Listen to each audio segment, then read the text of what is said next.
Un'eccellenza del territorio diventata eccellenza nazionale. Una crescita che fa rumore, quello dei motori Aprilia, un'escalation che ha regalato emozioni a ogni curva, brividi lungo la schiena e una lunga serie di vittorie in Superbike. M2 Racing e Revo Racing si tirano a lucido nel galà di Cittadella, un'occasione per fare il bilancio di una stagione che tra l'altro ha visto arricchire la bacheca con una Coppa Italia Dunlop Cup. Il nostro team vanta di 4 diverse vittorie in 4 diverse categorie. Emozioni che restano indimenticabili, come il loro ricordo.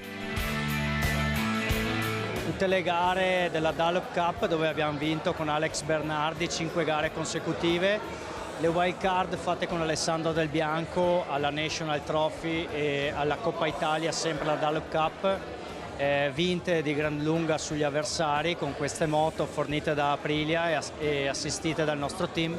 Protagonista indiscusso di una stagione che brilla, illuminata dai tanti successi e dalla fame di vittorie per il futuro, è il pilota Alessandro Del Bianco. È stata una grande stagione, la mia prima stagione in sella all'Aprilia, devo dirti che è stata una grande emozione. Abbiamo sfiorato il titolo per poco, però devo essere solo che contento perché è stata, credo, la mia miglior stagione fino ad ora. Quello che qua mi è piaciuto tantissimo è stata la mia squadra, quindi moto incredibile, però la squadra che ho avuto intorno quest'anno, il team Revo, il team Nuova M2, è tutta gente che non potrei farne a meno. Quando si parla di futuro non si può prescindere dal passato. Guardandosi alle spalle, la carriera di Enzo Chiappello è più di una garanzia per la crescita del team. Il futuro nostro dico del nostro team o del team anche giovane che sta nascendo vicino a noi, sarà proprio quello di lavorare sui giovani, sui giovanissimi, ancora più giovani. La gente può pensare che il mondiale MotoGP sia molto più importante del campionato italiano, ma per quanto mi riguarda li posso mettere sullo stesso livello.